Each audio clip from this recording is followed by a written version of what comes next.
hot mess that they air in the mornings, called The View, had to issue not one, not two, not three, but 4 legal. A $1 billion defamation lawsuit has been filed against Carrie Underwood. This case is revolutionary in how networks manage political concerns and celebrity reputations. It's not just about money. The ruling is so significant that it is causing the entire media landscape to change. At a well-known event, a simple musical performance evolved into a full-fledged media frenzy. The controversy started when Underwood sang "America the Beautiful" at Donald Trump's second inauguration. Many other singers turned down the invitation due to concerns about the political repercussions. Carrie, on the other hand, believed that music could be a uniting factor that transcended politics. But as soon as she performed, criticism came fast and harsh. People accused her of endorsing Trump's ideas simply by participating. Her fan base was divided as social media erupted with outrage. Some commended her for staying true to her values, while others claimed she had destroyed her career the next morning. Sunny Hostin, Joy Behar, and Whoopi Goldberg went on the offensive. On live television, they not only criticized her performance but also personally attacked her, accusing her of alienating half of her fan base and portraying her choice as an endorsement of hatred. They went beyond professional criticism, mocking her intelligence, questioning her morality, and even predicting the end of her career. But Carrie persisted. Now that she has won a dramatic court battle, networks are moving quickly because the repercussions are impossible to ignore. What started as criticism quickly turned into a full-fledged smear campaign, teaching media companies an expensive lesson about pushing the wrong person too far. By speculating that Carrie Underwood's choice to perform was a professional blunder that would leave her followers abandoned and her reputation tarnished. The hosts of The View did more than express their opinions, they effectively declared the end of her career. At first, Carrie said nothing, choosing not to escalate the dispute, but behind the scenes, her team was already compiling evidence and documenting everything. Soon, the criticism wasn't just noise. It started to impact her real-life opportunities. Some venues were unwilling to book her, sponsors quietly pulled out, and the media began covering her music differently, subtly pushing a new narrative. Country superstar Carrie Underwood has spent most of her career avoiding political talk, but she's set to perform at the upcoming inauguration. She said in a statement that she's doing it because the country must come together in the spirit of unity and look to the future. And lots of her fans aren't thrilled about it, but lots of her fans are.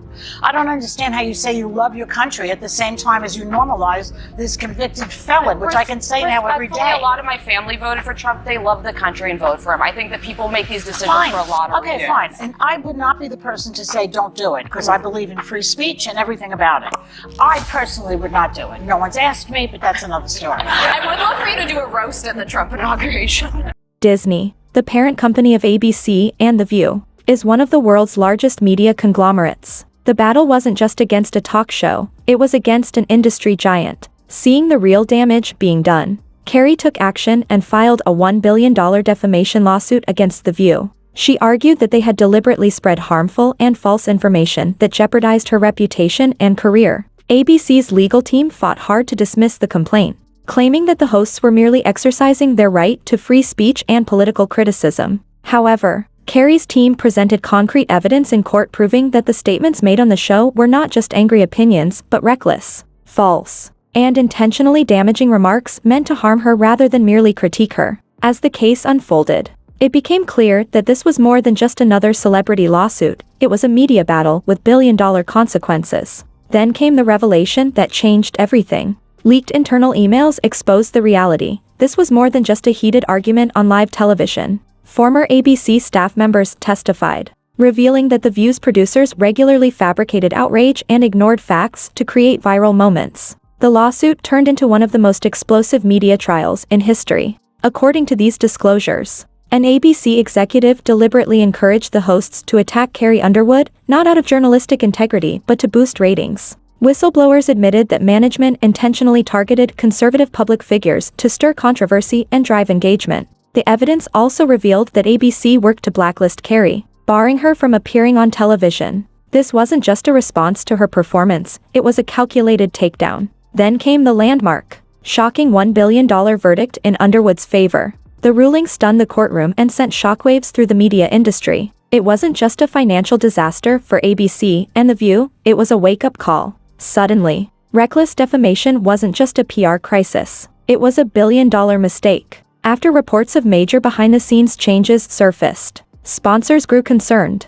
re-evaluating their relationships. ABC executives scrambled to contain the fallout. This victory was more than financial, it became a cultural milestone. Underwood's supporters saw it as a watershed moment, proving that the media could no longer destroy reputations without consequences. I personally hope we're moving beyond the era of politics where we want to cancel people's livelihoods because we don't like their politics. And whether it was the Dixie Chicks for criticizing George Bush, didn't agree with it then, and Carrie Underwood, if you have a problem, you register your complaint by not downloading her songs and not going to her shows. Right. But I also think from a business standpoint, it's not a bad decision for Carrie Underwood. 75 million people voted for Trump. Artists tend to skew left-leaning, so she's overnight going to become an icon of MAGA and the American right. She's probably going to make a lot of money off of it. So I get why she did it.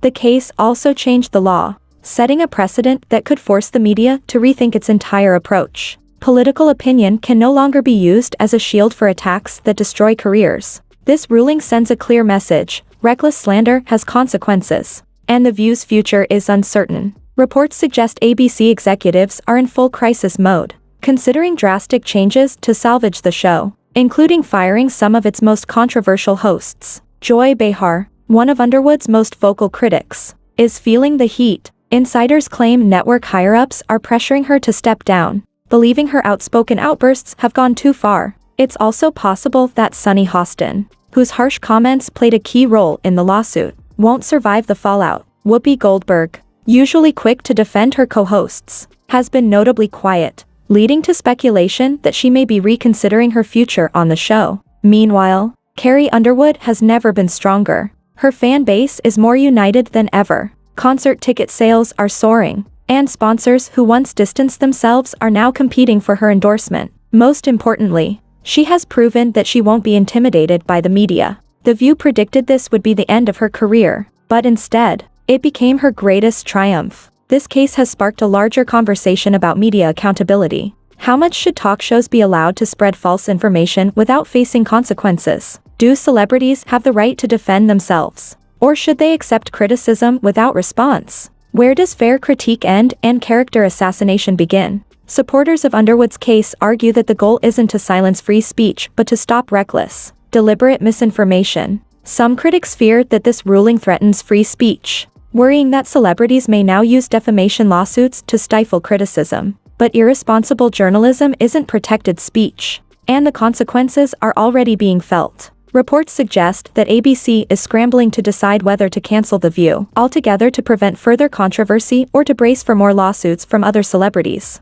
What do you think about Carrie Underwood's right to fight back? This case will undoubtedly reshape the media landscape. Should talk shows be held accountable for their statements? Will this ruling permanently change how the media operates? So what do you think? Drop your thoughts in the comments section below. And if you don't want to miss out on the hottest celebrity news, make sure to subscribe to Daily Finder.